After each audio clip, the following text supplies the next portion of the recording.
Good morning, everyone. Welcome to our webinar launch event of the Project Reform and Growth Monitor, an initiative funded by the European Union, implemented by the Think for Europe network, 6 Western Balkan civil society organizations. We have been trying since December to set up our work on monitoring the reform agendas in all of the 6 Western Balkan countries, have worked a lot with the national institutions to get a sense of where this big initiative of the growth plan is headed, and to foster stakeholder participation with a primary focus on civil society. At the beginning of the 6th month of our project, we are holding this launch event, which aims at showcasing what we have done so far, what is the focus of the project in the next 30 months, and how we can foster partnerships with the institutions, with other civil society organizations, with the European Commission that we have together with us, and with other partners in the region.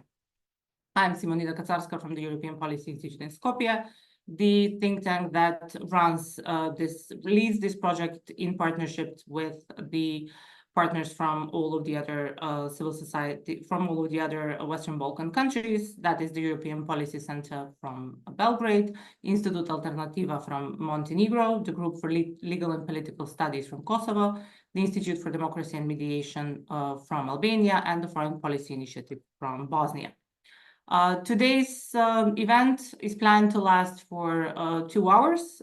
We have tried to get with us representatives of the puzzle that is the growth plan at the moment, some of the pieces from that puzzle, but we hope that that puzzle will be filled by the 36th month of this project. In the first 20 minutes of the event, we will have a conversation and we'll hear from the European Commission in Brussels.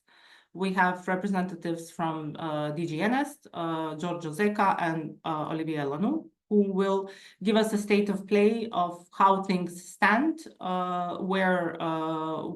the view from Brussels. After that, we are honored to be joined by 2 national coordinators of the reform agendas, 2 ministers of European affairs from the region. Ms. Maida Gorcevic, Minister of European Affairs of Montenegro, and our own Mr. Orhan Murtazani, Minister of European Affairs of North Macedonia.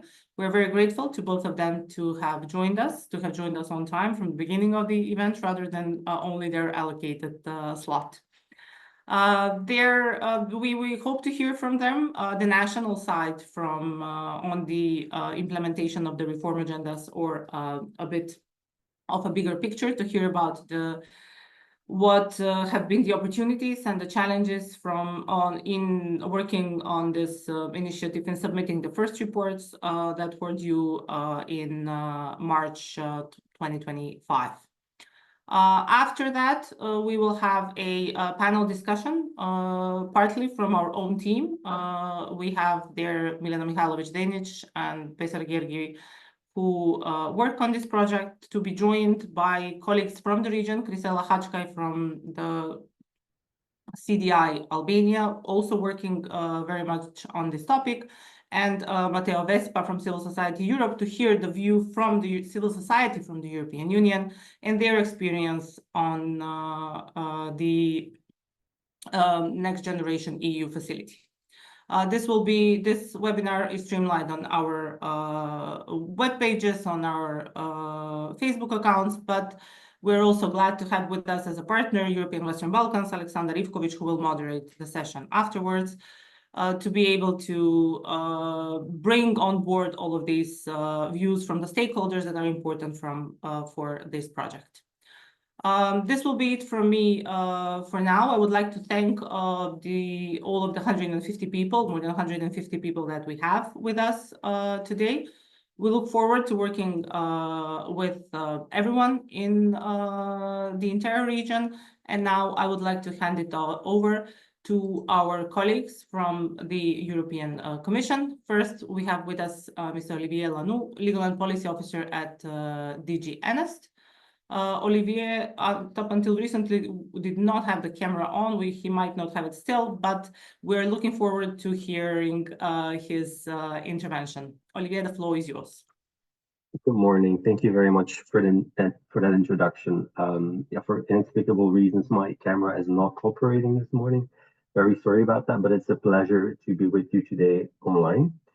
So as said, my name is Olivier Lanou. I'm a legal and policy officer at DG Enest, where I work in a team who's working on the implementation of Pillars 1 and Pillars 2 of the growth plan. So those are access to the single market and the common regional market.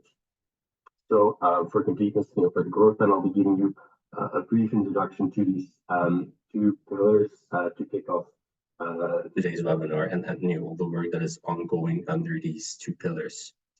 So first, maybe we can take a look at Pillar 1, which, as said, is access to the single market. So this pillar is really about gradual integration of the region, the entire region, into the EU. So meaning in selected strategic policy areas where we want to grant those benefits of EU policy prior to accession of the region. So 7 priorities are covered by this Pillar 1. Some of you know this very well, I imagine. That they include free movement of goods, access to the single euro payments area. There are measures related to the digital single market, so it's quite diverse in scope. And to give you an idea of some of the achievements in this regard over the last year and a half since the plan was announced in November 2023.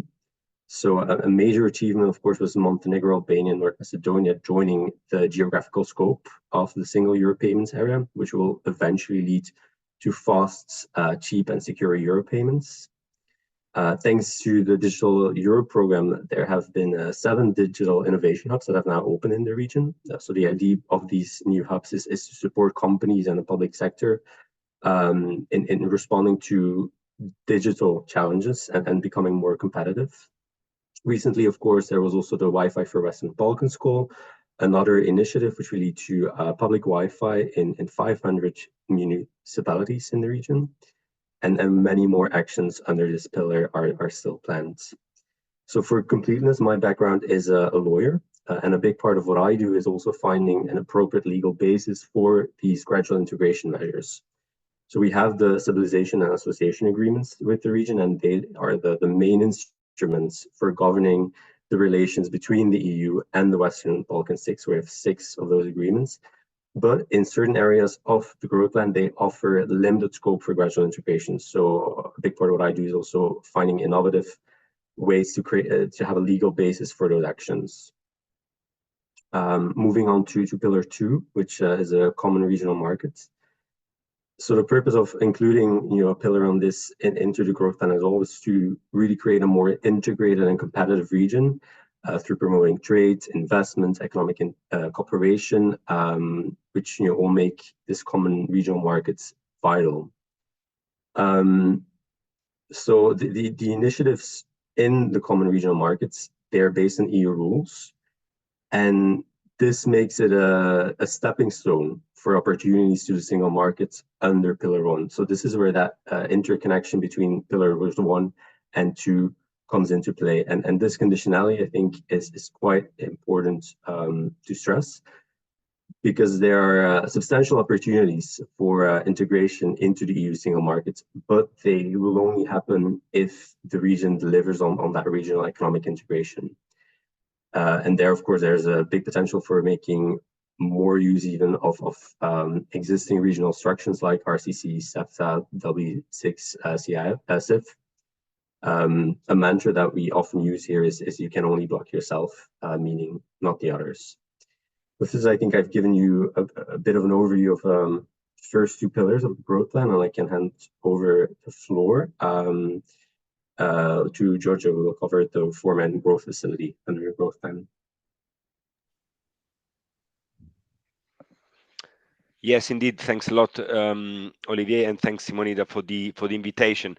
I'm representing today basically the same unit, B1, which is the unit that in the new DG Enest previously known as DGNIR, is the unit that deals with the everything that is regional for the Western Balkans. So the financial assistance, and this is the sector that I'm representing today, but then also, of course, the political initiatives like the growth plan as a whole, and also the WBIF and the thematic teams that work with civil society and rule of law.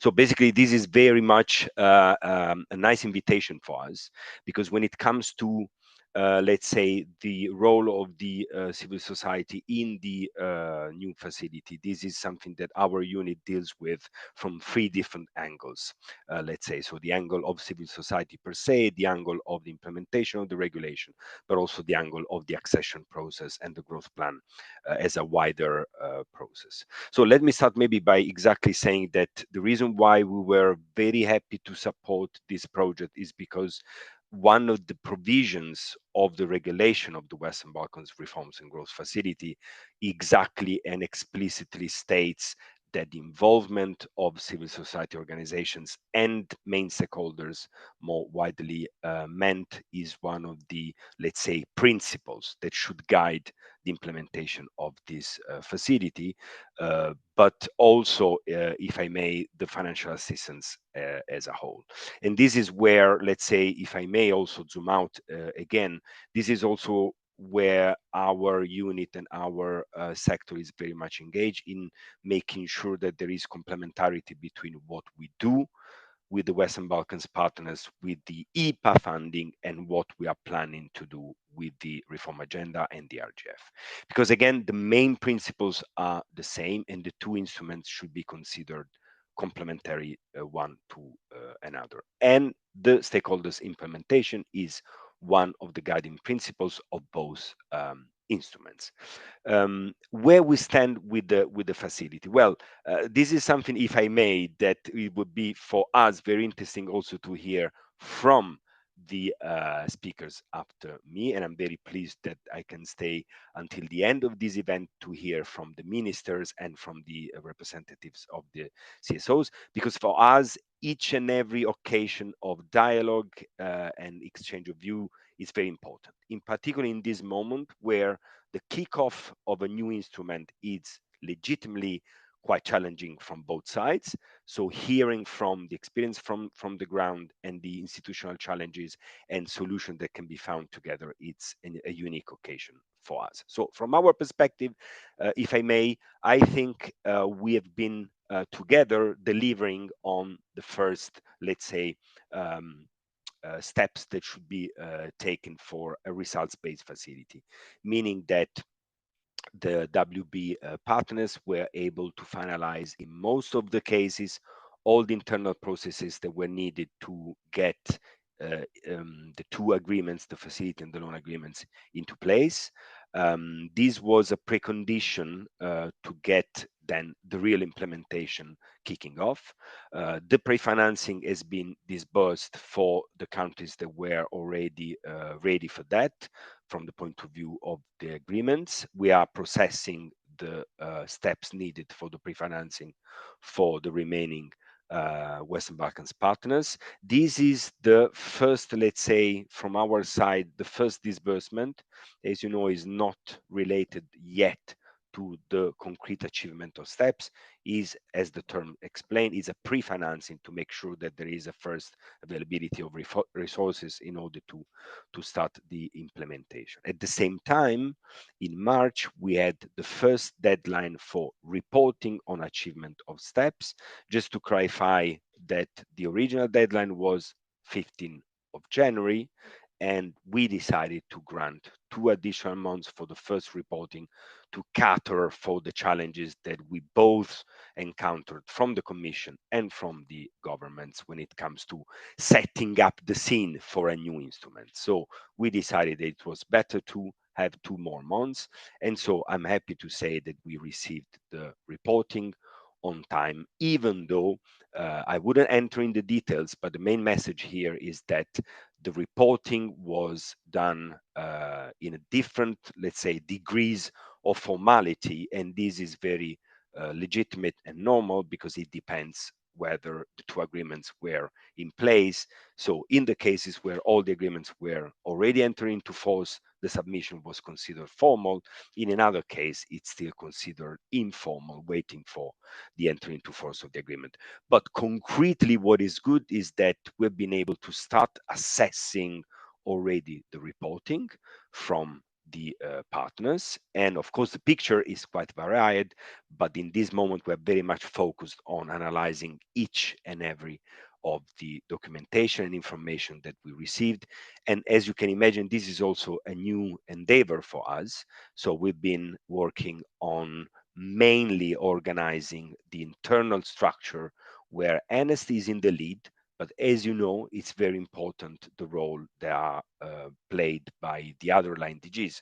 The services of the Commission, they are basically responsible for the thematic content of some of the steps. And that's where, let's say, NS leads the exercise, but then rely a lot on the thematic expertise of the line DGs.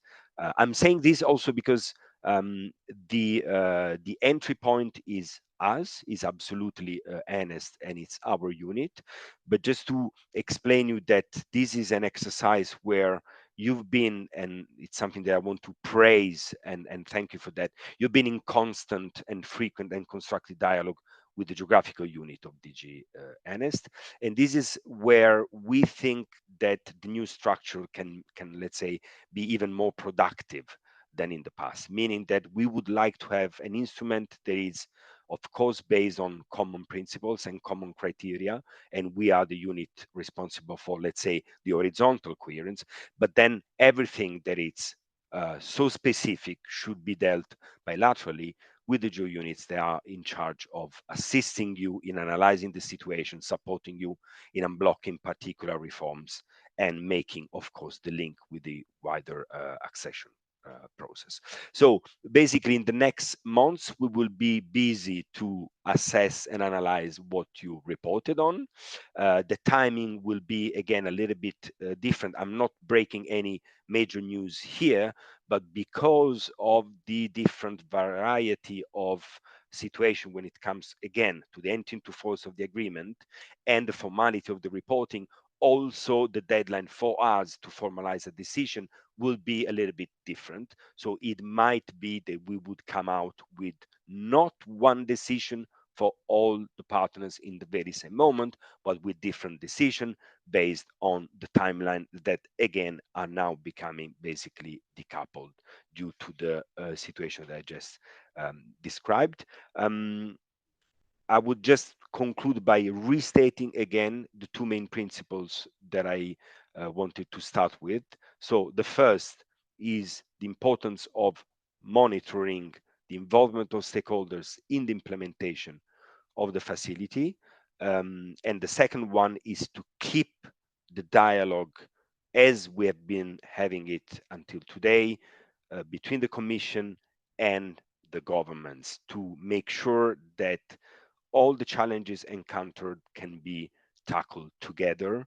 Again, acknowledging the innovation that this facility brings in, but also the challenges compared to the more standard financial assistance. I'll be happy to be there in the next few sessions, so I might be sharing more thoughts later on. Thanks again for the invitation. Thanks. Thank you, Giorgio, for also making my job easier on starting with the involvement of the stakeholders, because that's where our project comes in and will be presented after the insights we hear from the two ministers we have here with us. I think this is a great point to transfer to the national governments. In our agenda, we have Mr. Murtazani first, so thanks for joining us again. And the floor is yours. Thank you. Distinguished colleagues, partners, and respected representatives of the civil society. Let me begin by sincerely thanking the European Policy Institute first for the dedicated coordination of today's event and for their ongoing contribution to the regional dialogue and reforms and growth. This is, of course, much needed regional effort that brings structure, transparency, and comparability into how we assess and communicate the impact of the public sector reforms. In an environment where expectations on institutions at this period are really high and timeframes are very tight, clarity in reform monitoring is not a technical issue, but it is a strategic necessity. The project we are discussing today speaks directly to the challenges we face as national coordinators of complex reform agendas. As a minister responsible for European affairs and designated national coordinator for North Macedonia's reform agenda, I see firsthand the importance of having tools that not only track the outputs, but also reflect institutional effort, policy coherence, and the social relevance of what we aim to achieve. The Reform Agenda 2024-27 is a nationally driven platform of transformation. It was designed through a structured process that engaged line ministries from one side, civil society, development partners, and international experts. But its credibility rests on not on its design, but on the ability to turn policy priorities into a visible change. But it's the agenda, of course, identifies, as you know, 5 pillars that reflect both national and European priorities. In the past year, North Macedonia has taken concrete steps toward anchoring this agenda into the work of public institutions. The adoption of the new law on budget has established a more transparent and rule-based framework for managing public resources. Internal financial control systems are being expanded and embedded across key institutions. In the area of human capital, regional vocational training centers are being piloted with a view to aligning education more closely with the needs of the labor market needs. On the green agenda, operational frameworks for energy transition are being introduced in parallel with legislative planning. All these measures are being tracked against clearly defined milestones and performance indicators. What the Reform and Growth Monitor offers in this context is not simply a comparative data set. It offers the possibility to integrate evidence-based reform tracking into policy planning, funding decisions, and public accountability mechanisms. It reinforces the message that reform is not an occasional exercise, but a sustained commitment. More importantly, it allows us to see how our efforts compare with others in the region, where progress is happening and where joint action may be needed from time to time. I am particularly pleased to share this session with my colleague, Maida Gorcevic, Minister of European Affairs of Montenegro, and a fellow national coordinator. Our cooperation is not new, but its relevance is constantly growing. As counterparts, we are working in political systems that may differ in details, but are similar in their core challenges. How to deliver transformative reforms under the pressure of limited resources, heightened public expectations, and requirements of the EU accession process. This peer exchange is not only valuable for improving our own practices, but it strengthens the regional voice in discussions with the European Union and international partners. Coordinating a national reform agenda is not just about aligning institutions or delivering regular reports.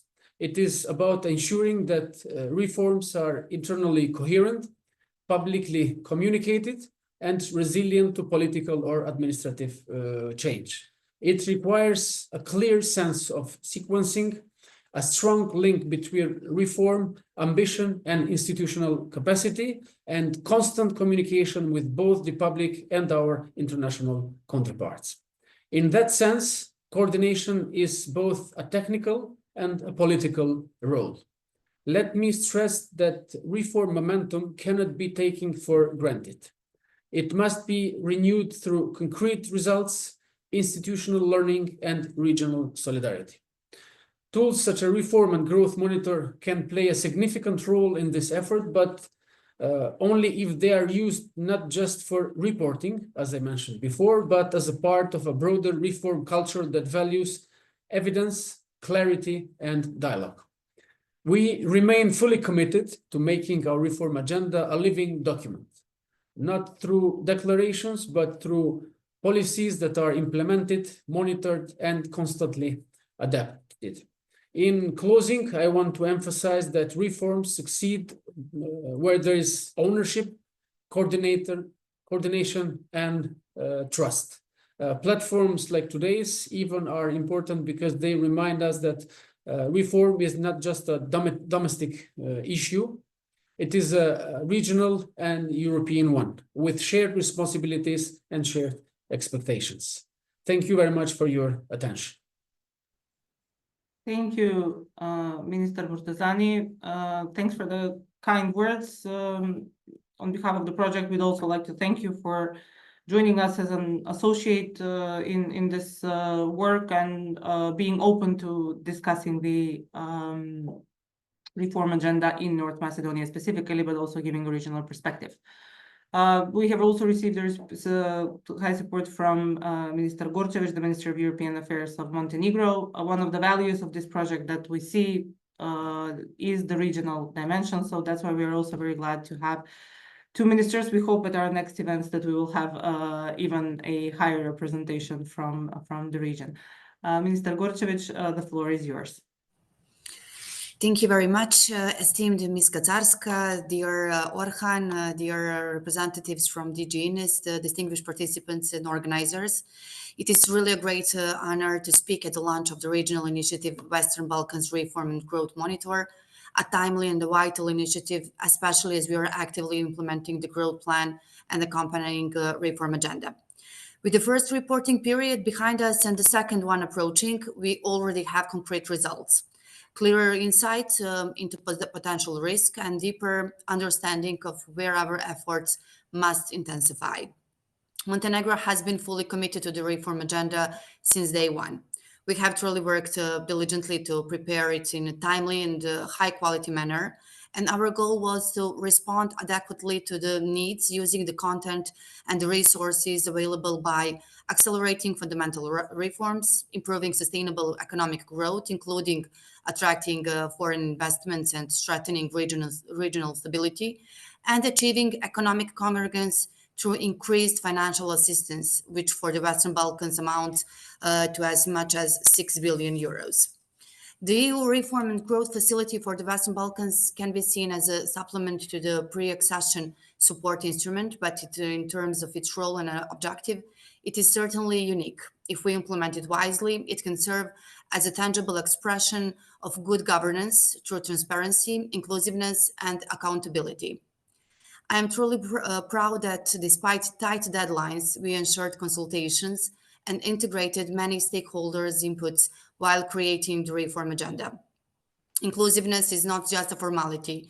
It ensures expertise, strengthens institutions, and enhances predictability in managing EU funds. The Ministry of European Affairs coordinates the process related to the implementation of the reform agenda with strong engagement across all government's branches.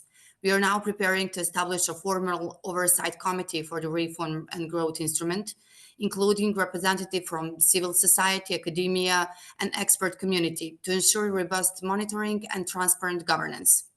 The detailed procedures from implementing the financial support allocated to Montenegro by the European Union through the Reform and Growth Facility for the Western Balkans, as well as the coordination of the reform implementation planned through the reform agenda, will be defined by a separate regulation.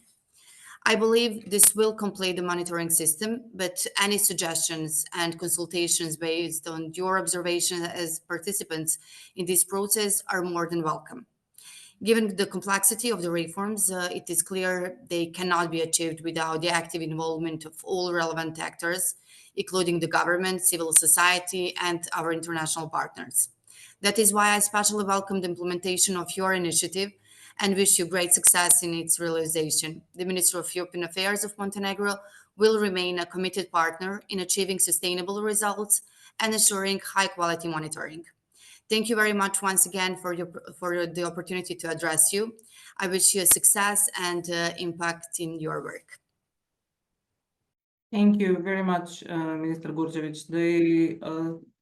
Both of the several institutions have been open to working with us. My colleague Stefan in the next presentation will follow up on this, but the added value from the regional dimension has also helped us to single out Montenegro as the case which published immediately the report on the implementation, which was actually an instrument that provided us with arguments in front of other governments, and maybe a good, not maybe, but definitely a good example that we hope many others will follow as well. You mentioned that the initiative was timely. I think it's the time that we use our 15 minutes to actually present what we will do in this project over the next 30 months. The initiative was timely mainly because we had people in our network and specifically in the European Policy Institute who worked on this. And this all wouldn't have been possible without our colleague Stefan Ristovski, the lead researcher on this project, whom I will now give his 15 minutes to present what we have done, what is of use to the wider community at this point, and what is yet to come from the project. Stefan will use slides, so I hope we can share them at this point. Stefan, the floor is yours.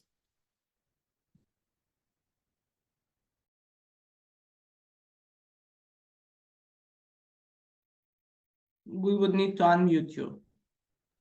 It is really an honor to present the project on the behalf of the team. The first slide that I had in mind was to present a bit of a context of the facility and the importance of the implementation of the reform agenda, but I think that the ministers have and representatives from the Commission have given a very good overview. I would only probably add that the civil society from the region for a lot of time has been vocal that additional incentives for the region are needed from the EU side, and we see this as an answer from the European Union. And it is a good opportunity to stimulate reforms. Additionally, the civil society, while being the strongest and most persistent advocate for reforms, it has generally not stand in the front of the political and technical processes in the Western Balkan relations. I think that this is a perpetual challenge that is also visible on national level and across the board that the civil society has been pointing out. And we are very happy that these instruments put strong emphasis, not only political, but also gives the legal space for civil society to be part of these processes. You mentioned, and by some chance, I'm the one volunteering to present the project, but behind this project, there are more than 20 people working across the region. The members of the Think for Europe network are implementing the activities on the national level, and we are very happy that we managed to get an associate status, meaning to get a support from the relevant institutions in implementing the reform agendas, among which are the two ministers present today at our event. I will go to explain what our project is about. When we developed the concept, our initial idea was to enable or to support civil society to contribute to the design and credible implementation of the growth plan in its own 4 pillars. The design part is behind us, and what we'll focus on is now to ensure credible implementation of the reforms, primarily focusing on the domestic implementation of the domestic reforms adopted under the reform agenda. The project is organized around 4 pillars and implementing 4 specific objectives that are mutually intertwined. I'll start with the first one. The monitoring pillar is focused on developing and applying monitoring tools for evidence-based oversight and credible implementation of reforms. Within this work stream, we plan to apply a unique methodology across the region and provide biannual updates on the level of implementation of the specific reforms in and specific policy areas in the reform agendas, and regional levels to ensure some level of comparability, how the countries stand between themselves in the following 3 years. We'll also have less regular reporting and monitoring on the infrastructure projects that are to be financed through the VBF projects, and significant funds of these facilities that go in support of implementation of this project. And very important, I think, for us is to see how the conditionalities on this performance-based instrument will be applied in practice. That is something that we will look throughout the 3 years. The second pillar, the so-called NCOMER pillar, is about establishing multi-stakeholder platforms to facilitate policy discussions between the civil society sector and the state institutions, but we also want to look in and invite other relevant stakeholders like the business community and academia. The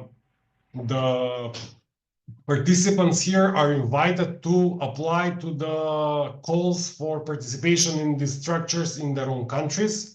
Currently, our partners in Albania and Kosovo have their open calls, so feel free to visit their websites and social media pages to apply at IDM and GLPS respectively. The Montenegrin call will be opened soon by our partners Alternativa. North Macedonia, we are happy to share that more than 87 stakeholders have applied and showed interest to participate in this platform. Even though the call is closed, if you really want to participate, please send us an email and we'll try to get you on board, because the event will be held on the first meeting will be held on 19th of May. And lastly, it's our partners SEP from Serbia, who are leading the working group for the reform agenda within the National Convent for the EU. So that is the platform that will streamline the discussions on the reform agendas in their own national context. Going back to our pillar slide, the third slide, I think that is also relevant and interesting for the civil society, is the re-granting scheme that will provide both financial support and capacity building to enhance the civil society's efforts to monitor, advocate, and campaign for reforms in specific areas of the reform agendas, but also market integration initiatives that are covered within the growth plan. Everybody will be invited to apply under the call that will be open in the next year, so that is 2026. There will be grants for dispersed across the region, capacity building and mentoring provided by the partners, and across-country thematic events where we want to increase the regional impact and networking within the project. Lastly, the strategic communication, where we will streamline the efforts of the project through social media campaigns, videos, media briefings, and consultation proceedings. So we increase the visibility not only for the civil society institutions, but also the general public and the citizens. And lastly, some of you have probably seen a link here on below. It is our website dedicated for and developed within this project, and is a horizontal effort that connects all the working pillars. We are very happy to inform that our reformmonitor.org is currently live. On the right bottom corner, you can find a QR code that you can scan with your phones and bookmark this website, because it will provide some very interesting information and sources for civil society. Now I'll briefly go through it, so you can get some overview of what we will offer. The document site provides a repository of the official documents for everybody interested to see and find some of the documents that already have been mentioned. That is the reform agendas, the agreements, or commission assessments. They will be available on this section of the website. The next one is the database, what we are very proud of. I think it is a unique and one-of-a-kind database that provides an overview of all reform steps that are available in the reform agendas. Happy to the support of our research teams and partners from CEP for developing this data set.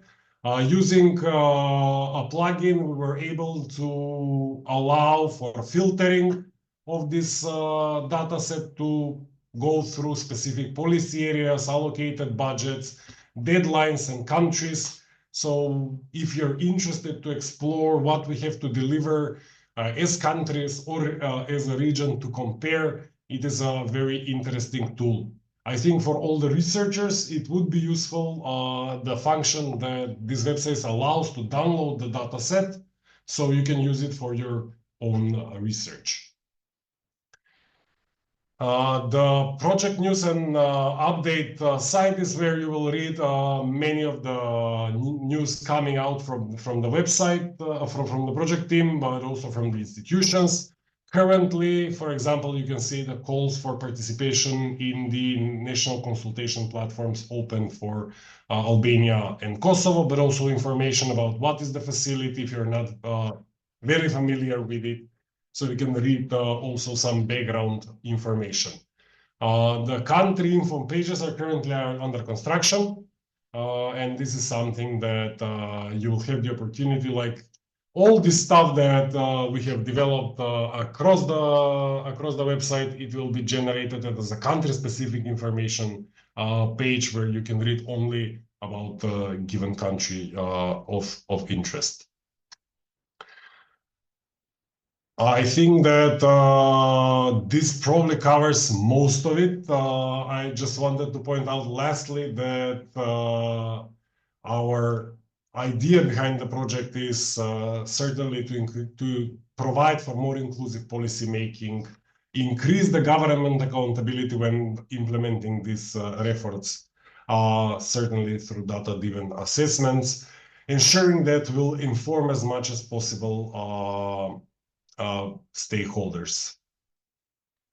The beneficiaries are primarily, I think that you have understand, we want to focus on the civil society and interaction with the institution to deliver inclusive policy making, but as mentioned previously, we'll try to engage other relevant stakeholders, that is the EU delegation, but also the member states, national parliaments, academia, and citizens, businesses across the region.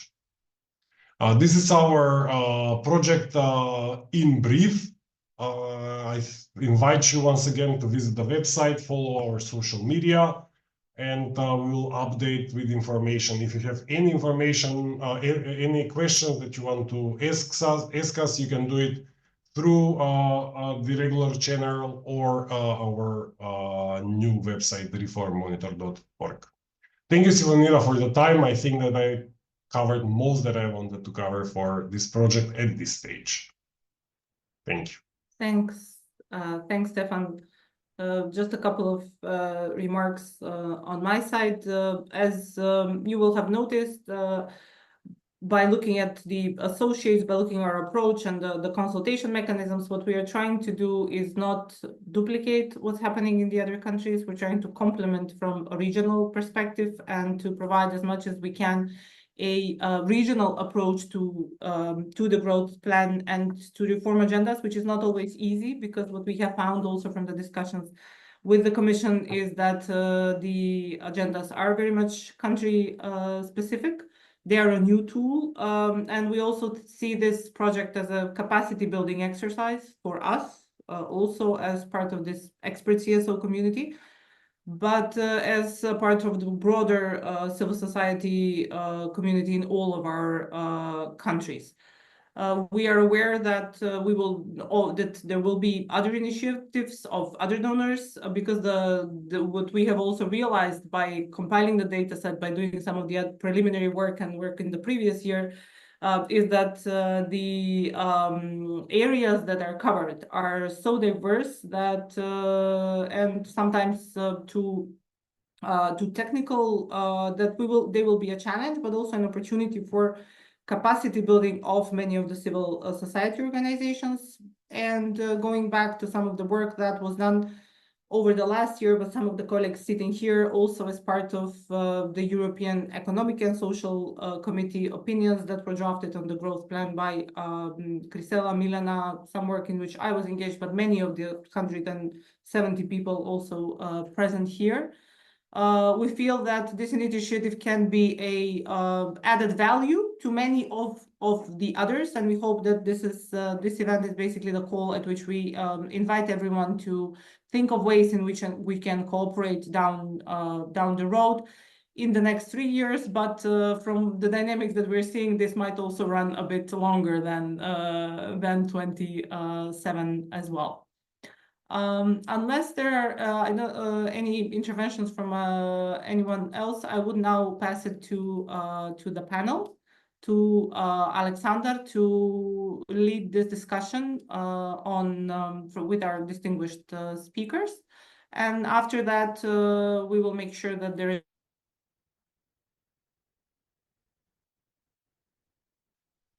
we're actually very good with our time. Alexander, the floor is yours. Thank you very much, Simonida, and thank you for this very useful presentation, and thank you to all the previous speakers for their interventions. We will have about 45 minutes of time for the panel discussion, and then an additional 20 minutes for questions and comments and interventions. So I would like to immediately inform other participants and audience members that they can prepare their questions and comments and post them in chat Q&A section during our panel discussion as well. And after we finish with the discussion and with our distinguished panelists. And let me once again introduce our today's panelists. So we have with us Milena Mihailovic-Denic, Program Director at the European Policy Center in Belgrade, Besar Gergi, Country Researcher for Kosovo at the Group for the Legal and Political Studies, Crisela Hachkai, Executive Director at the Cooperation and Development Institute from Tirana, and Matteo Vespa, Policy and Project Officer from the Civil Society Europe. My name is Alexander Ivkovic. I'm a news editor and journalist at the European Western Balkans portal. And it is a great pleasure to be here today and to participate in this discussion. So we heard also from the previous speakers that the principle of the involvement of the civil society and other stakeholders in the implementation of the Reform and Growth Facility is in the official documents, it's in the regulation, it's in the Commission implementing decisions. However, the success and impact of the involvement of other stakeholders, of course, depends on various factors. It depends on the stakeholders themselves, the governments, the European Union, and what each of these players and actors will do in the next 3 years. So before we touch upon the regional aspect and the regional level of cooperation of the civil society members in the implementation of the Reform and Growth Facility, which is probably the crucial and the main aspect of today's discussion, I thought it would be useful to ask our panelists what is the situation of the involvement of civil society and other stakeholders on the national level currently in their countries, just for us to get a sense of the current state of affairs, to set the scene and see what is the baseline from which we are about to embark on the next 3 years of cooperation and perhaps some improvements in the civil society monitoring and involvement in the implementation of the growth plan. So can I ask, for example, Krisela Hachkai, just briefly to give us an overview of the current level of involvement of civil society in Albania in the implementation of the Reform and Growth Facility, perhaps what was the situation when the reform agenda was drafted, and what is the situation currently, just briefly about 3 minutes maybe. Good morning. I hope you can hear me. Yes. Yes, super. So hello, everyone. Thank you to Simonida and Stefan for the invitation and for this amazing work we have done so far. I'm sure our paths, the work that we are doing on the growth plan will be very much interlinked during this implementation period. Now, as we speak, we are in implementation phase. So the design phase and the programming phase is already over. However, I would like to reflect a bit on this design phase and then, of course, concentrate much of my, let's say, intervention in this part on the implementation stage, in which we are currently now. The many different findings that we have and the different reports that were already published so far highlight the fact that the involvement of civil society in the development of the reform agenda has been quite limited. So this is like the main sentiment and the main finding that exists. Many of the governments have cited the limited time available for the programming phase of the reform agendas, and this was like the main argument that was, let's say, communicated not just to civil society organizations, but also to other stakeholders and in the public for this particular component. When it comes to Albania, which is of course the country that I know better, there have been different forms of discussions, but also of consultations from different roundtables that have been taking place in the very beginning. I remember it was like March, April, May of 2024, but also formal public consultation process that took place in July last year, which was about 1 month, let's say, period of public consultation. But there have been also different consultative, let's say, exchanges between, for example, the business community and the government, which took place in different kind of forums or mechanisms that we have in place. Now, was it meaningful or not? We cannot say, in the sense that we don't have the full, let's say, feedback mechanism public, so as to kind of analyze whether the inputs or the recommendations that were put forward were eventually incorporated to, let's say, a smaller extent or to a bigger extent. However, what we can say, at least from our perspective, from CDI perspective, is that we can see an improvement compared to IPA programming cycle, which was much more a closed process. So there is a positive development, I would say, in this with the Reform and Growth Facility. Now, CDI has two main initiatives with which we are currently working at the national level on the growth plan, and with one of them we have asked 21 most experienced CSOs active in the European integration process. Many of the members of the representatives of these CSOs are also members of the National Council for European Integration, which is the highest advisory body in the national parliament, meaning that they have more, let's say, knowledge, but also much more engagement in this topic. We have asked them whether they have been informed, whether they have took part in the consultation processes, whether they have like big knowledge in this instrument. 71% of them responded that they have knowledge about the reform agenda. Just 28% presented that they have very little knowledge. 25% of them are willing to engage and are willing to contribute with their expertise in the monitoring of reforms. Some of them, half of them, are willing to contribute to sectoral, let's say, monitoring, so not to the entire, so to say, reform agenda. Those are numbers that have to do mostly with the design phase, but which I think are encouraging when we, let's say, take into account that the level and the experience of those CSOs is much more higher compared, for example, to CSOs that are working on a, let's say, on a grassroots level. So this is when it comes to the design phase, which is, as I mentioned, already over. Now on the implementation, in which we are right now, with Milena, it was mentioned we have worked on this European Economic and Social Committee opinion back in 2024, before actually the regulation of the Reform and Growth Facility was approved.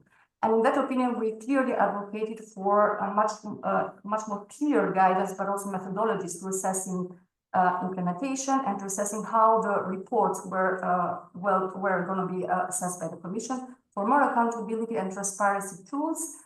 And I will be concrete here. We advocated for the establishment of monitoring committee, inclusive of civil society actor representatives, but also of a scoreboard, which then was both were then embedded in the final regulation. Yesterday, the day before yesterday, actually, the Albanian government has approved its latest decision, putting in place, so to say, who does what in the landscape of institution in Albania when it comes to this facility. And we are very happy to see many of our recommendations that were already included there, such as the establishment of a monitoring committee, inclusive of civil society and social and, so to say, economical actors in it. So it's a very significant step, in our opinion, for the country to set the standard high in terms of inclusivity. Of course, we have to see how the full process will go, but it's a very important starting point.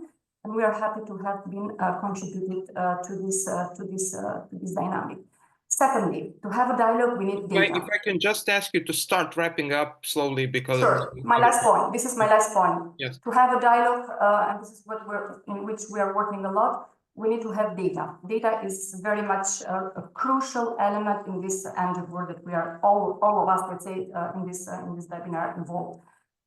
We have developed a reform tracker, it's called, it's a scoreboard, bottom-up one, complementing, of course, the official one that will be prepared and will be published by the Commission, where each and every stakeholder in Albania, because this is the national scoreboard, can have data to support their work, whether they are journalists, whether they are academia, whether they are civil society organizations, but also public institutions, because when we launched this reform tracker, actually, the main feedback came from the public institutions when it comes to different line ministries, for example, that are involved in this reform agenda, that are very much looking for available data to be used in their daily work, of course. So I will stop here. Availability of data and monitoring committee in place, not set up, but the legal let's say provision is there to have an inclusive monitoring committee in Albania. And I will stop here. Thank you very much, Christella, and we will, of course, reflect on what you mentioned further during our discussion. But before that, I would like to invite Milena Mihajlović to share the experiences from Serbia regarding the implementation and drafting, maybe, of the reform agenda. Were the experiences similar to those of Albania? What was the situation in Serbia? Thank you, Alexander, and thank you, Simonida and Stefan, for inviting me to speak here, and congratulations on the fantastic turnout for an online event. I have to say that this is really, really impressive. So the process of the adoption of the reform agenda in Serbia, I can just start with a very simple statement. It was very, like I said, there was very limited space for engagement and consultations. Contrary to the Albanian example, where the draft reform agenda was placed on the e-consultation platform of the government and remained there open for commenting for an entire month. In Serbia, in fact, not even the most, let's say, engaged civil society organizations in the EU integration process could get or find anywhere a draft of this reform agenda until a week before a closed event that was hosted by the Committee for European Affairs of the Serbian Parliament. together with the civil society. So the only formal consultation process which we had during the adoption process was this event at the Parliament, which was, of course, one of the instances of cooperation between the National Convention on the European Union and the Parliament and the Ministry of European Affairs. As I mentioned, we only received the draft 1 week before this event and with a very clear condition not to share it more widely than the closest, let's say, core membership of the so-called Program Council of the National Convention. This actually limited the consultation process to just a couple of dozen organizations and just to compare, the National Convention for European Union in Serbia currently includes over 850 organizations. So unfortunately, those organizations that are involved nationwide in the EU affairs and the European integration process of Serbia were not able to see and comment on the document. The consultation event itself, it provided ample opportunity, I mean, during the time that was allocated for both civil society and the MPs' comments. And we were also invited to submit our comments and proposals online. And there was a report published as part of the adoption of the reform agenda, which briefly outlined which comments were received and how they were tackled. But the overall impression of the civil society organizations has been and has remained that the actual scope and space for impact was quite limited. Really insufficient, and in a way it didn't really allow for proper consultation process, but rather it was more one-sided, and it let's say it served more to inform us than for us to really influence the design and the contents of the reform agenda. Some of the comments of the civil society organizations were included, but those were quite limited, and we were provided with an explanation, justification by the Ministry of European Affairs of European integration that it was because of the nature of the negotiation process between the Commission and the Serbian government that there wasn't more scope and more space for our impact. Now, considering that consultations with civil society were a requirement in the regulation on the Reform and Growth Facility, it doesn't surprise us that the Commission's implementing decision actually practically explained that the public in the Serbia and the civil society were rather informed than fully involved in the development of this document. And I have to say that already in that period, which preceded this very deep political crisis which we now have and which has led to a limitation, let's say lowering of the level of cooperation between civil society and the government in Serbia, even in that period, the civil society organizations realized that we were not really off to a great start in terms of the implementation of the facility in Serbia. And I have to say that the whole process has started with insufficient and very low level of trust. Despite this very low level of trust and very low expectations, particularly from the Serbian government, and despite the aggravation of the relations in the context of the current political situation and crisis in Serbia, despite that, the National Convention has established a working group, an intersectoral working group for the monitoring of reform agendas, where I have been appointed as the coordinator, and we have also established 5 subgroups, thematic subgroups, each of which will focus on one of the reform areas.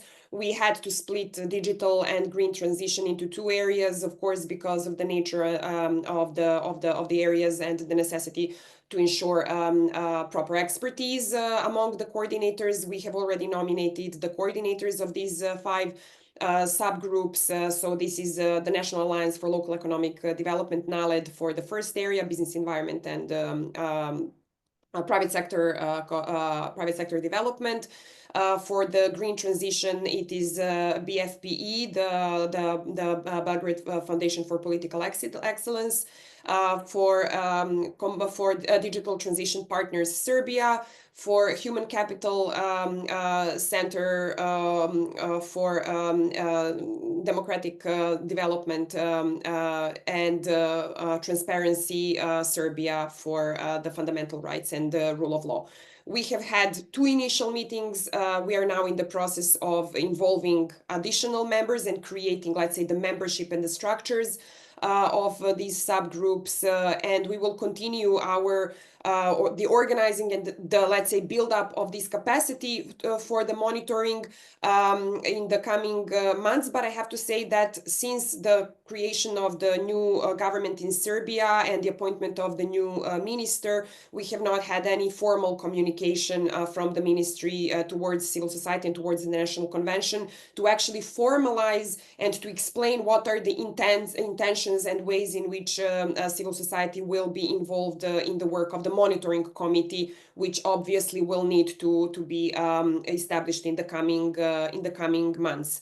The current setup for the functioning of the National Convention as a compromise between the civil society organizations is that we now cooperate with the government only on technical level. So we only organize events with civil servants, professional civil servants, and not with ministers, state secretaries, and other political appointees. For the time being, this remains our approach to, let's say, acknowledging the heavy weightlifting and the amazing work that professional civil servants in the Serbian administration are doing and have been doing, but also to acknowledge for the fact that the current political establishment is not transparent, not democratic, does not uphold rule of law and European values. And this is the reason why the National Convention has lowered its cooperation level with the government. So I will stop here. I'm sorry, Alexander, if I was a bit long, but you gave us just 3 minutes to answer 2 Yes. questions. So sorry. I was aware that probably 3 minutes were not going to be enough, but we had to try. But thank you very much, Milena, for these insights. So if I can perhaps summarize, very active civil society, willing to contribute, but there are limitations due to the political situation and everything else in Serbia. Besar, Gergi, can you give us an insight into what is happening in Kosovo at the moment regarding these issues and the involvement of the stakeholders? We cannot hear you currently. I cannot hear Besar. I don't know if other people can. Nope, we can't. Can you maybe check your mic and what is maybe happening? Leave now. Now we can hear. Now we can hear. Sorry for the mix-up. So when we talk about the new growth plan in our context, we as EU affairs politicals were really excited about it because it demonstrates a clear commitment by the European Union for our region and for Kosovo more specifically in this case. In politics, it is often said that you shouldn't look so much at the words of politicians, but look at their actions, and actions are often demonstrated by budgetary decision. And in this case, the European Union, by making this 6 billion euros commitment to the region, has reassured us that it is taking us seriously. And more specifically, in Kosovo's case, unfortunately, we are still under EU measures since June 2023. So it's been almost 2 years now, and the decision to include us in the growth plan was, let's say, a cup of fresh water in the desert. So when we speak about the reform agenda, there are 111 reform steps divided across 30 reform areas and 4 more general, let's say, key policy areas. So we are talking about a really large plan that no matter how much it tries, the government alone, the ministries and independent agencies and the likes cannot let's say, implement on themselves. They need larger societal actors to give their let's say contribution, and we as a civil society have a really important role here. However, unfortunately, similar to the experiences of Albania and Serbia mentioned, we regretfully were not properly consulted in the design phase. I would like to give credit when credit is due. There was a meeting held between the government officials and civil society in last May. And it was made very clear that, look, this meeting is more informative in the nature. We are trying to inform you what we have negotiated with the Commission. But at this stage, unfortunately, we will not be able to accommodate a lot of consultations. And on one side, it is somewhat reasonable because, as Milena also explained, this was the way that the Commission, to a certain extent, wanted to do it. You know, a really quick negotiation. You could either have quick results or a more broader participation, and the first was chosen. So the design phase went like this, but I'm hopeful that going forward in the implementation phase, we'll have more space to talk about this. However, when it comes to the current state, unlike Albania and Macedonia, we have not ratified the agreement. We do not have a functional assembly, and we do not have a fully mandated government. As you know, we had elections in 9th of February, and we are still have to have new institutions coming out of that election, and this has, of course, affected the implementation of the national reform agenda. There's a lot of work being done by civil servants, but it's not enough, of course. To give a very short example, there are some measures that include the passing of laws in the assembly, and when you don't have a functional assembly, of course, you cannot implement that. So, similar to Serbia, we are in a sort of a standstill, but of a different nature, of course. We are hoping for a quick establishment of the national institutions, the government and the assembly again, and we hope that as soon as that happens, we'll have more space to, let's say, contribute with our recommendations and our monitoring. Thank you very much, Besser, and thank you for being mindful of the time.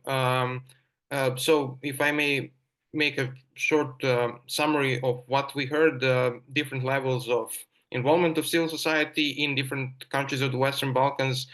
In some cases, political situation is worse than in other cases, which is why probably the regional aspect and regional cooperation between the civil society organizations will probably be even more important going forward, so that civil society organizations can support each other and share their experiences, no matter what the national situation is. Before I give the floor to Matteo Vespa to tell us about the experience of European Union in implementing the Next Generation EU fund, Mr. George Zeka had an intervention, and I think it would be appropriate now to give him the floor because he had some comments on the scoreboard and the monitoring committee. So, Mr. Zeka, if you want to take the floor now, feel free to do so. Thanks a lot, Alexander. I didn't want to mess up with the schedule that you prepared and to ruin your agenda. Just really 2 minutes to comment on two things that exactly are part of our horizontal approach, and that I didn't want to anticipate at the very beginning of the event, but rather sharing during this discussion because it's at the core of transparency and involvement. So maybe one clarification and a couple of updates. The updates are related exactly to the scoreboard and the monitoring committee. So they are both, let's say, big features of the RGF regulation when it comes to transparency. And where we are with that is that the scoreboard is an IT tool, but to be published, it needs to be grounded in a legal basis, which is a delegated act, which fortunately or unfortunately has a lengthy procedure to become, let's say, finally adopted. This lengthy procedure ends at the end of May. So from June, we will have the legal basis to basically operationalize the scoreboard. Technically, our scoreboard will be very similar to the Ukraine one when it comes to the, let's say, the database behind and also the front end, so how it would look like. We are working so on the finalization of the legal basis and on the preparation from the IT technical point of view, so that from June on we will be able to go public, exactly as for the Ukraine one. On the monitoring committee, things are a little bit more complicated, but very briefly and constructively, the monitoring committee is the main instrument for monitoring the implementation, and it's the features of this committee are in the RGF regulation, but also in the facility agreement that each government signed off. Now, the third step is to prepare some more internal rules of how this committee would work in details, and we are drafting the first, let's say, idea of these rules that then we need to share with the governments. And of course, one of the main principles would be the involvement of civil society and stakeholders as a whole. The last point is just the clarification. I heard from different point of view, and I understand where this comes from, because I was exactly in the, let's say, in one of the first row during the negotiations with the different governments. I heard that there was sort of a feeling that the preference from the Commission was to inform and not to consult. This is not fully correct. This is not part of our policy, and this is not part of our legal basis. We will never prefer to inform rather to involve. The only thing that we had to do, but it was in interest from both sides, was to speed up the negotiation to make sure that the political momentum was there and that the money that we were attributing to this instrument were not taken from other policy initiatives. And this is normal when it comes to, let's say, a geopolitical environment. So the only thing that we wanted to find, and we found it, was a balance between speeding up the negotiation, making the instrument ready to go, and inform the level of the let's say the governments that this was our requirements. We acknowledge that the situation is varied, but that's why I think at the very beginning of this event we made sure that now the implementation is starting only now, and that's where we want this kind of platform to be very active, and we will be on your side. And also let me just clarify another thing. There is, and this is very good, there is a sort of overlap in some national context, and this is very good, between specific monitoring of specific programs and instruments and the wider consultation process on the accession. Let's use this as much as possible. And if I may, also when it comes to defining some of the reforms were not renegotiated because they were stemming from previous consultation done in different fora. I'm not saying that this is 100% sure, but this was one of the way that we found to make sure that reforms were not renegotiated, but we were kind of reassured that the previous consultation was behind the content of some reforms, in particular in the fundamentals. Thanks, and sorry for having, let's say, stolen 5 minutes of your discussion. Thanks. No problem, and thank you for your intervention and clarification. And this should be a dynamic discussion, so no problem about intervening at this point. But now I will give the floor to Mateo Vespa to tell us about the experience of the implementation of the national recovery and resilience plans within the Next Generation EU in the European Union countries. Can you tell us what were some positive, some negative examples of the involvement of the civil society and other stakeholders that are also relevant for the implementation of the growth plan for the Western Balkans? Yes, thank you very much. I hope you can hear me. Yes. So first of all, thank you very much for the invitation and the whole discussion. I already talked in another event on this on the Western Balkan Reform and Growth Facility, and also the latest intervention reminds me again a lot about the RRF, let's say, discussion moments. I just posted in the chat press release from European Court of Auditors report about the pitfalls of the RRF, and I think that my first message would be that for everyone that is, especially civil society, that is working on the Reform and Growth Facility, I think that probably the report could be very interesting, because many of the pitfalls that that happened if with the RRF could easily happen also with the growth with the Reform and Growth Facility. Starting from actually the fact that was already just mentioned, in the sense that to balance, speedness of the speed of the discussion and involvement of stakeholders. We had the same with the RRF, in the sense that the RRF was done in an emergency setting, and at the same time the regulation, especially thanks to the Parliament, required to have that kind of involvement of civil society. But what we've seen is that the involvement as happened also in the as I'm hearing for the Reform and Growth Facility, the involvement in design of the plan was very scarce. In general, big platforms, either in terms of sectoral platforms or national general platforms, had more possibilities to comment and to intervene on that. So that's also another message, and that's also why projects like yours are important, because the more coordination there is on the part of civil society, the easier it is also to have to be heard if you want. But in general, also for the implementation, there were not particular, let's say, good examples that we could give in terms of how much, let's say, the different associations were involved. When structures were promised and were delivered in terms of, for instance, national platforms of monitoring of the national resilience plans, when they were delivered, there were some involvements. But sometimes what we've seen is also that there were some promises that were not delivered on that. And this comes all along with two elements, I would say. One is the fact that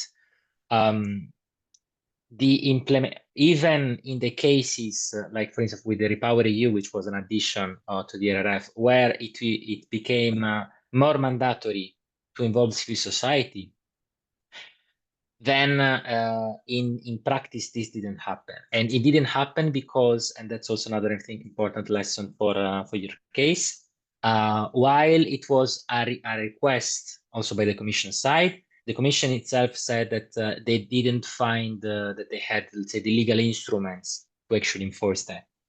And what we have been calling was that actually one of the criteria in order for the disbursement of funds was also actually to have a due process of stakeholder involvement. And the second element is also due to the fact that at one point, civil society organizations also didn't have the material capacity infrastructure to follow such a difficult process. Why so? Because instead of using, for instance, the structured and the partnership principle that is used in the cohesion policy, the RRF created basically a completely different structure. So what I would also say is that it is important that also when looking at how you could develop structures to involve and implement the plans, you look more at the partnership principle, the decades-long established practice of the cohesion policy, rather than on how the RRF is done. Because again, the RRF is true, the closest, if you want, to the Western Balkans, but at the same time, I wouldn't say it's unfortunately a good example of civil society involvement. And final point, to stay in line with the time, the political will is paramount. Again, the variety of the presentations gave exactly that sense, and the political will from the governments, from the political authorities to involve the stakeholders there, needs to be there in order to happen. But at the same time, it's also our duty of the Commission to put political pressure on that. What we've seen is that for the national level, so within own member state, this didn't happen. There was, apart from encouragement, that didn't, let's say, had any tangible effects, because there were no, let's say, tangible and material incentives or disincentives to actually follow that. Maybe in terms of the the general, let's say, accession process, maybe the Commission has more leverage. And therefore, as also it was mentioned before by the Commission colleague, using the Reform and Growth Facility, but linked with a more general, let's say, discussion about the membership could actually be a tool for that. Very last thing, beware of general and generic and vague reform or investments that might have been put in the plan. Because what we have seen in our case, like in the EU, is that this was the recipe actually for government takeover on, for instance, reforms that were opposed by the communities for decades and that were put for a good reason. And they basically put, just to give an example, modernize public administration, like terms that are that vague, basically give a blank check to governments, especially if you don't have accountability structures for the process in place, and especially if those accountability structures are not then, let's say, like the following of what these accountability structures would tell you is not actually a requirement for the reform to be done. So these are my points. I think that, again, the report from the European Court of Auditors can also be a useful read for all of you. Thank you. Thank you very much for your recommendations and lessons from the EU. As we heard, there were also imperfections there, so to say, but hopefully at least some of the lessons and recommendations can be implemented in the next years when it comes to the Reform and Growth Facility for the Western Balkans. So we will now have another round with our panelists. I will ask them to be relatively brief so that we have enough time for other questions and comments from the audience and maybe other participants. I will invite audience and participants to start posing their questions in the Q&A section, which some of them have already started to do. So thank you for that. But before that, I will invite Krisela Hachka to tell us. So we now heard about the national aspect of the implementation and inclusion of the civil society. When we turn to this regional Reform and Growth Monitor project, what would be the main added values and the most useful aspects of it that you see for the implementation of the facility in the next 3 years and the inclusion of stakeholders? Thank you, Alexander. Yeah, so it was mentioned that the logic is pretty much national. There have been bilateral negotiations between the Commission and the countries when it comes to the reform agenda. And it's also logical in the sense that each and every country finds its position in different stages of the EU integration process, but also different priorities. We have, for example, countries that do not have reforms in, I have a slide in front of me, in governance and public administration reform. Here, for example, Kosovo and North Macedonia decided to have reforms and other countries did not. So pretty much national logic. But even here, we can have an added value from regional cooperation efforts and initiatives that can be supporting the region somehow to have kind of alignment, so to say, but also to have peer learning experiences, to have kind of benchmarking approaches. They can compare progress, first of all. Secondly, they can identify best practices that work. So isolate those features that are relevant and are key, so to say, ingredient for, so to say, a sound implementation of reform agendas, but also failures, because it might happen that we might have, let's say, not so much progress in certain areas, and we have to investigate then the reasons why that is happening. And secondly, policy coherence. This is very much, I think, important because regional cooperation in this specific dimension of this pillar of the growth plan, so in the Reform and Growth Facility, can help, so to say, align national reforms with the broader EU accession goals and requirements, of course, but also regional ones, because we have regional agendas as well in place. So this is on this particular pillar. What are the other two pillars are of the growth plan? Basically, it was mentioned before and it was presented by colleagues from the Commission.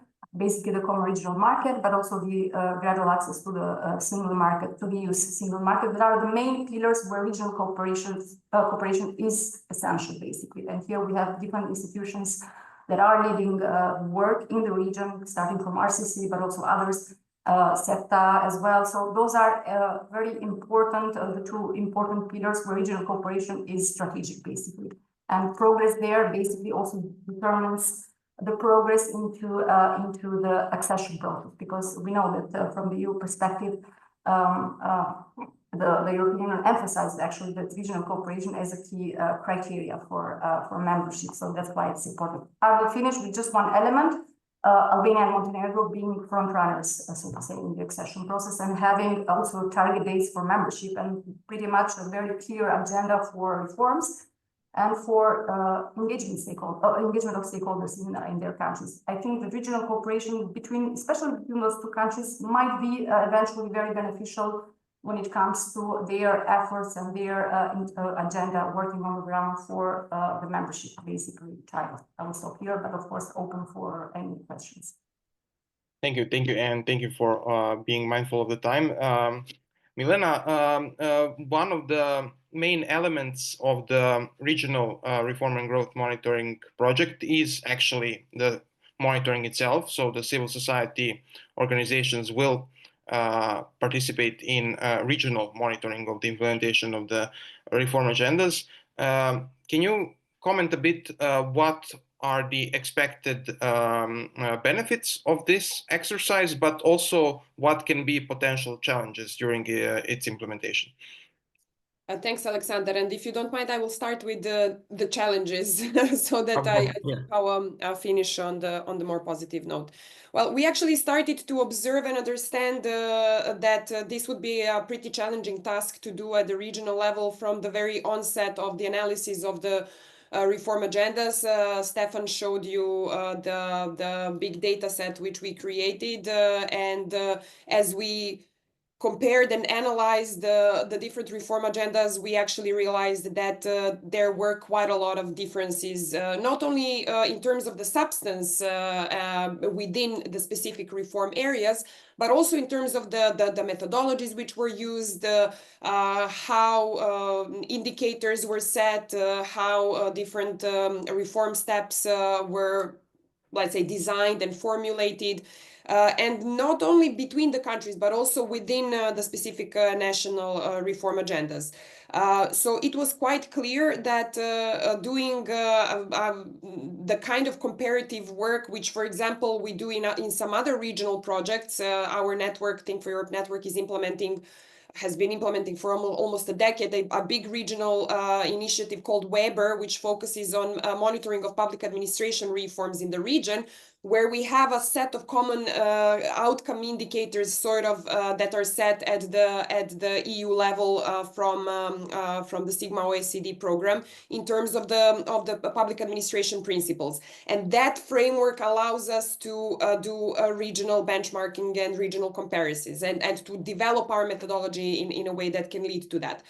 With the reform agendas, it's quite different. There is no single, let's say, single set of objectives that are to be achieved in terms of the targets, in terms of the exact results of these reforms, although we know that there are specific objectives which need to be achieved through the implementation of the reform agendas. So we understood from the early days that we would need to, first of all, prioritize and make a good selection of the reform areas that we would monitor.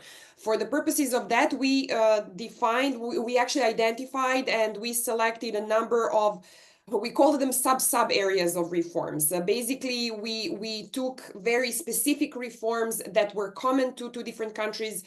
I will just give you some examples: anti-corruption within the fundamentals and rule of law area, or for example,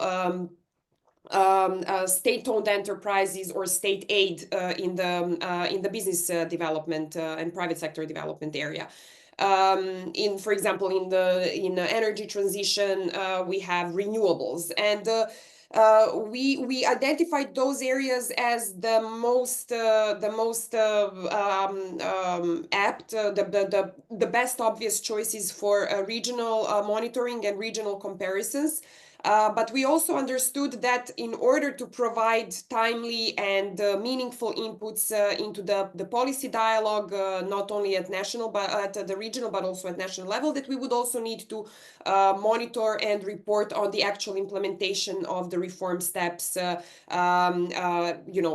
every 6 months, practically twice a year. We also had to consider the limited thematic expertise in our research team. Mind you, our project only has one research person in each of the implementing organizations. This is definitely not sufficient for providing very deep and very comprehensive monitoring.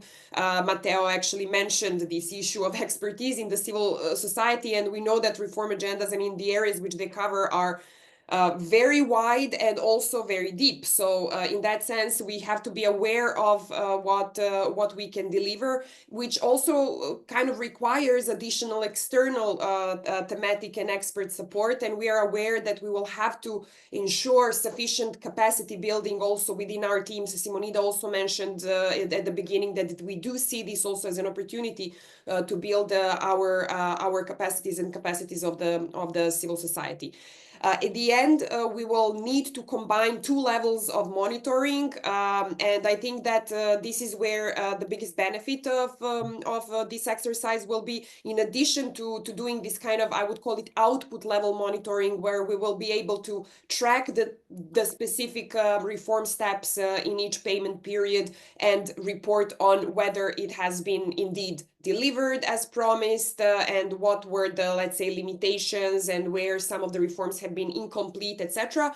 We will also provide on an annual basis more outcome or impact-oriented monitoring. And I think that this is where, let's say, this added value will be, because we will be able to put the reforms supported by the facility into the wider context of reform achievements and performance of reforms in specific areas. And we might be able to say, for example, whether the millions that were allocated to a country X for renewable energy, whether it has actually created some tangible outcomes and impacts for the citizens.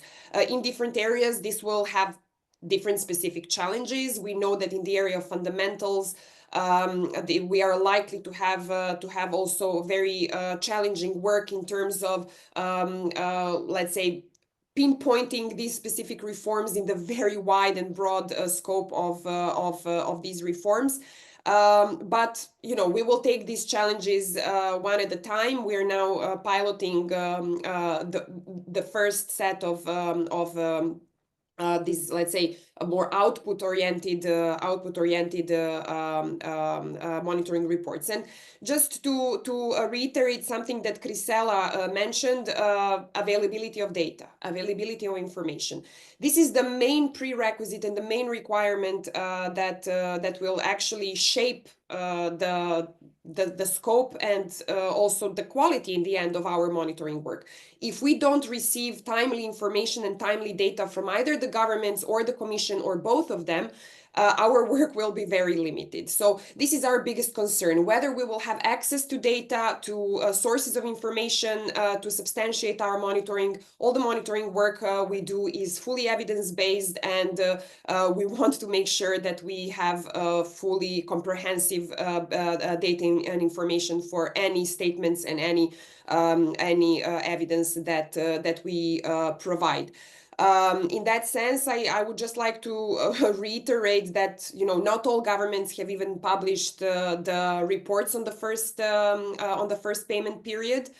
We have not seen, for example, the results of the Commission's assessments of the fulfillment of the preconditions for the prepayments. And I would like to ask Mr. Zeka or somebody else from the Commission maybe also to comment on this in the discussion later on, because it is my understanding that based on the regulation, these assessments of the fulfillment of the Article 5 preconditions also have to be satisfied.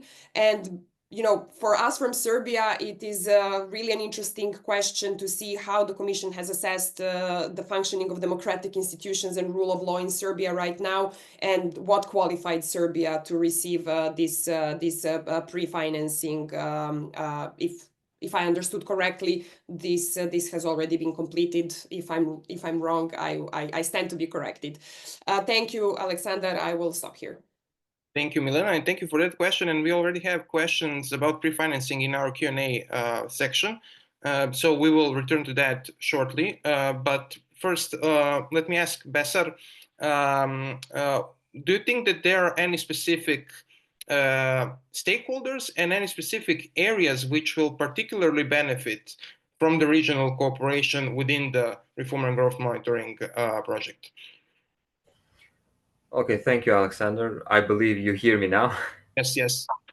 So when we talk about let's say, the regional approach, I would like to divide the discussion in the topics.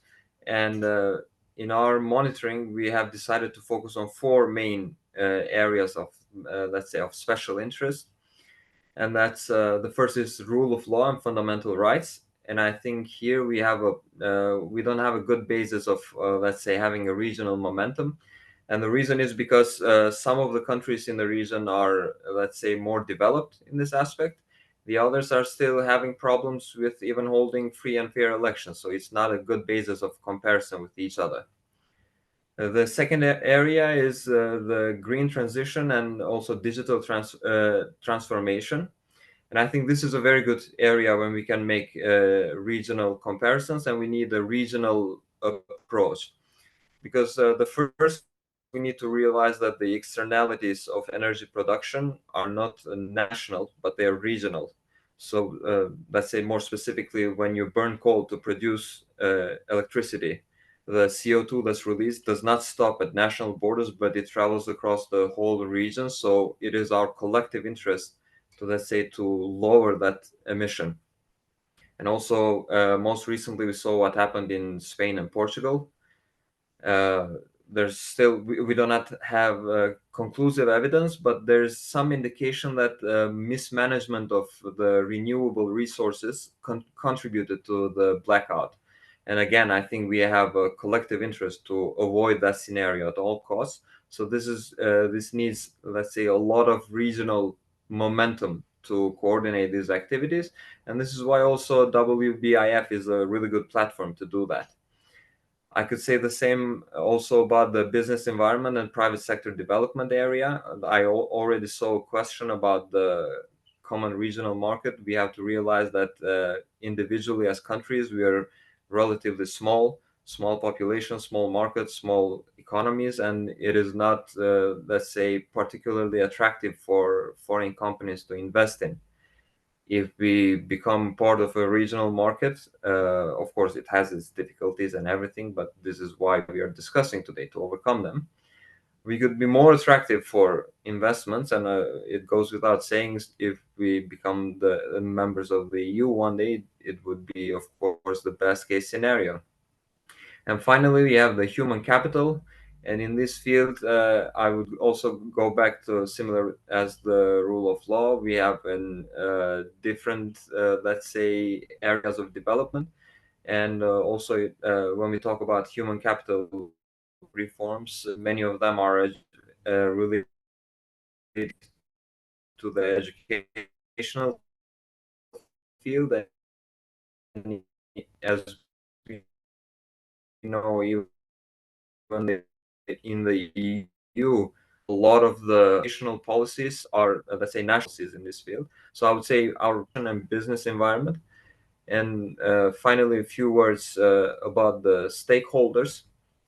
As I said in the beginning, there's no question that the government will be the one implementing this. But as I said, these are very complex policy issues. And I think a lot of societal actors have a role to play here, such as civil society and academia and other actors. We can provide recommendations. We can help actually the national institutions to implement these plans. And that's why it's really important that today we are gathered here today as part of Think for Europe network, and we are discussing on the stages of implementation, on many different aspects of the reform agenda. And I want to give a special thanks to Helena for your comment. Yes, I agree. We're not just small countries, we are the future. Thank you. Thank you very much, Besser, also for your interventions and outlining which areas and stakeholders will be particularly important in this regional effort. Before we move to the Q&A section, I would like to return to Matteo once again. In your previous intervention, you already gave some recommendations to the stakeholders, various stakeholders regarding to the reforming and growth facility and monitor project. I would like to ask you, based on the discussion that we had since then, do you have any additional recommendations that you could give, maybe also to EU institutions? What do you think will be particularly important going forward with the implementation of this project?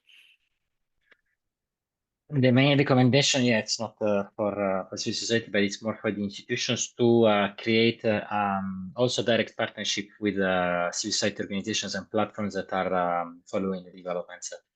The European Economic and Social Committee is doing that, for instance, and that is a very good element. And so also there, the Commission can have fruitful project conversations with the EAC in terms of context, etc. But why is it important? This is something that we also try to underline internally for the RRF, because in the RRF, for instance, you had people in the capitals from the Commission that were basically following each country's national cohesion plans, and unfortunately, let's say this kind of consultations, of partnership, etc., were underused by the Commission. But why is it important? Because and that's also one of the problems that even the European Court of Auditors report underlined with the RRF. It depends on whether you want to be, let's say, focused on the results, so on actual tangible outcomes, or on, let's say, the pieces of paper of legislation being approved. If you're interested in the first, which should be also especially if we're talking about the alignment with the acquis communautaire, then you need to have also information from the ground on and to also basically balance what is being told by the government. So when I understand which is that is, if you want a difficult position, in the sense that of course for the institutional actors, the main interlocutors need to remain, of course, the institutional counterparts, so the governments. But at the same time, developing connection, developing partnership and formal, let's say, consultation, etc., also with the platforms that are following these processes at the country level, so by the people in the Commission that are working on those specific countries, and at also, let's say, in the different capitals of the Western Balkans that are following from the Commission side the reform and growth facility, are paramount. Thank you also for these recommendations, Matteo. And we have about 10 minutes left of our webinar and our panel for questions and comments. And we already have received several questions, and some questions were raised even during this discussion. So maybe I would ask Mr. George Zeka, if he's still with us, to reflect on several questions that are already in the Q&A section and were also raised during the discussion regarding the payment conditions,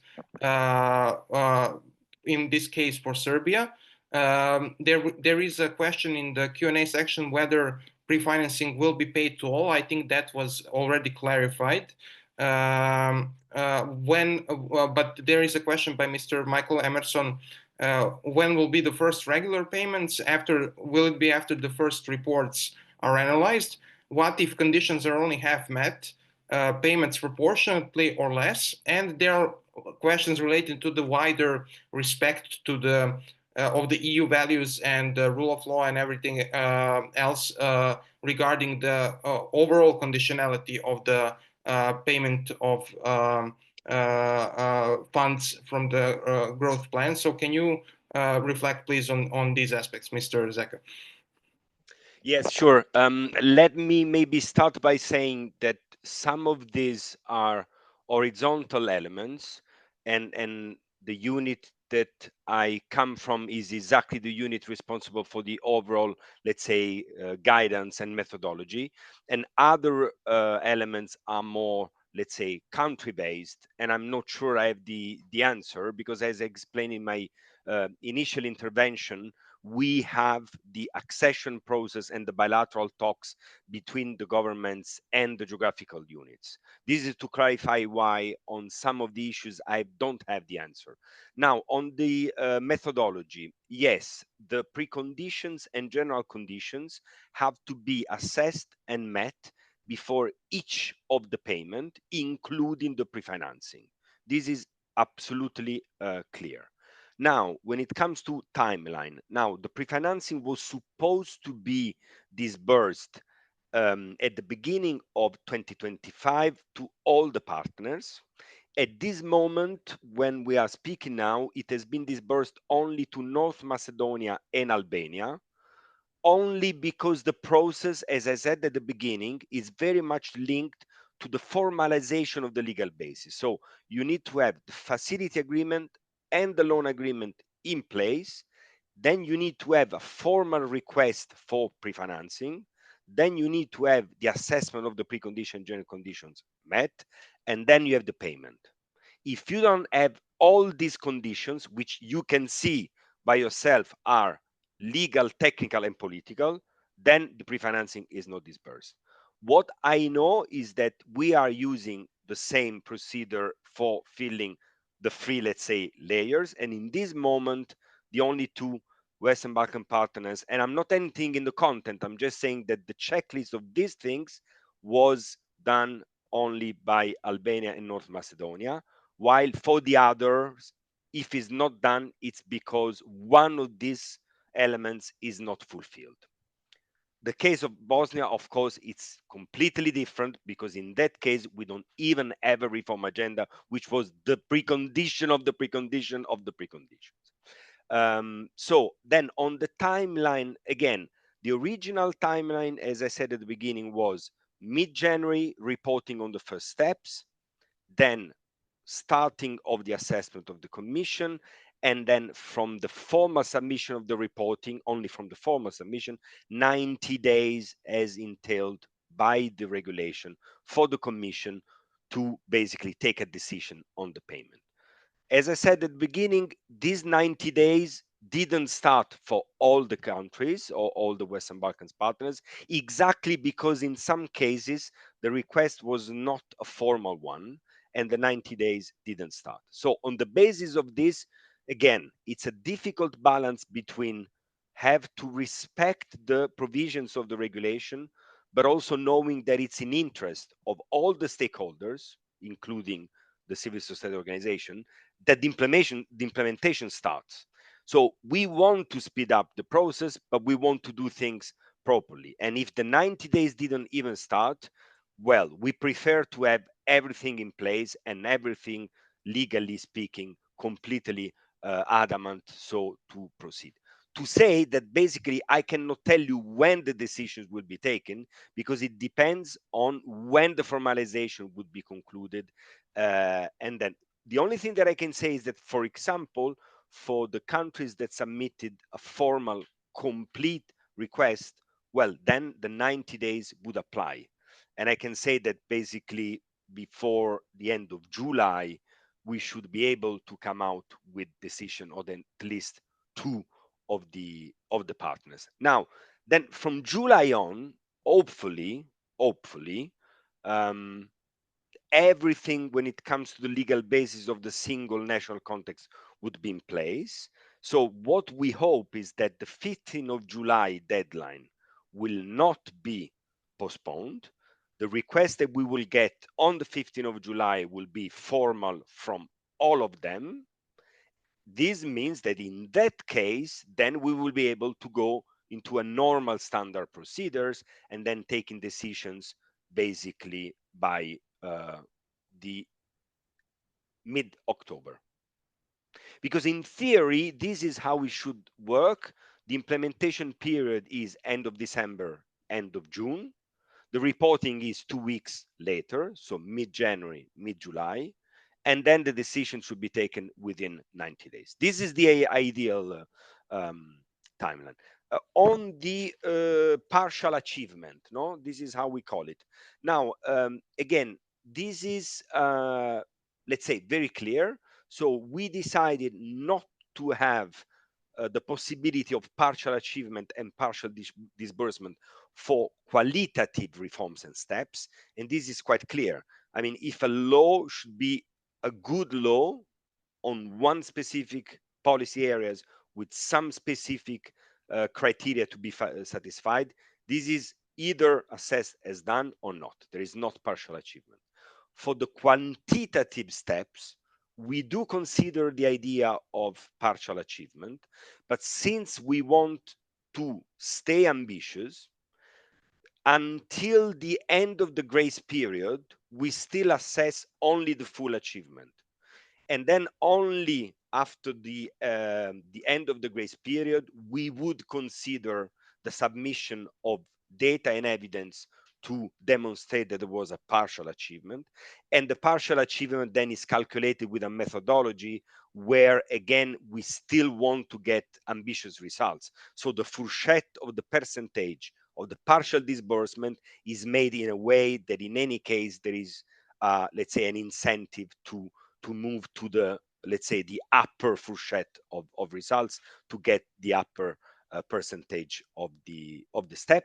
There was another question where I do have the reply because it's again in our remits about the flexibility. So the question is very interesting, and I can summarize it. It's about what happens if there is a development in a country or in the region for which the overall assistance and not only the RGF needs to be rethought.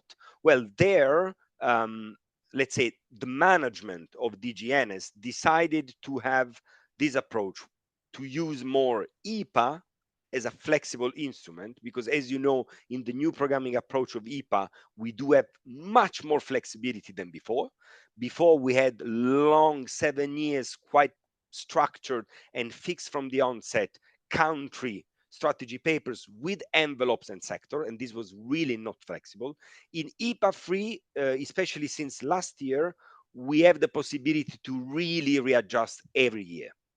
And to go on the very specific question at the end, in particular when it comes to USAID withdrawal from the region and the consequences on civil society, I know, even though I'm not working directly on it, I know that there is a whole reflection at DGNS level, so not only for the Western Balkans, on how to cater for this, how to reprogram where is needed. So there is a high level of flexibility from the IPA side, in particular on civil society.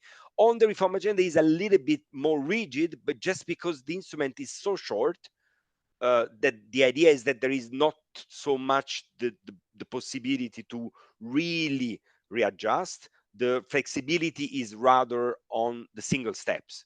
I mean, if a step is not fulfilled, well, then there is an analysis done from the Commission and from the government on the reasons why this was not assessed, and there is the possibility to amend possibly the reform agenda if there are serious cases of steps that are becoming not achievable. This was the best I could do. Thanks. Thank you. I think that was very clear, and thank you also for reflecting in part on Bosnia and Herzegovina, because we had a comment, not a question, a comment in the chat about the need for the European Commission to support the additional support the drafting of the reform agenda for Bosnia and Herzegovina in a way that acknowledges the current crisis without legitimizing those who are actively undermining the constitutional order. I'm now quoting the comment. I think Simonida answered all other questions in the Q&A section while we were talking. So I don't know whether there are any other questions. We are now officially over time, or are we going to conclude this discussion? I don't know, Simonida, if you have anything to add, or Stefan. Thanks, Alexander. I think that we were pretty timely by now. I tried to answer the rest of the questions in writing, but we are definitely open should there be any further questions. I would like to thank all of the panelists, all of the members of our team, all of the colleagues that have joined. Me personally have found this discussion very, very informative, and I think it conveyed the sense of expectation that all of us have at our end in the Western Balkans, but we were also glad to have Georgia with us till the end. This conversation will for sure continue, be it through this initiative, be it in other venues, because it's more than necessary. We want to thank you all for joining us, staying until the end. Please take a look at our website. We even said, even under the conditions that it crashes today, we'll see if it doesn't work, but we hope that you will find it useful, and we will definitely stay in touch with our further work. I want to thank our colleagues. I want to thank our national researcher Fikria, who has helped in this very much, and our communication officer now, who made all of this happen. And I hope to see you all very soon, if nothing else, around that 15th of July deadline that we heard to re-engage in this conversation. Thanks again, and have a great rest of the week, everyone. Thanks. You. Thank you. Bye-bye. Thank you. Bye. Bye.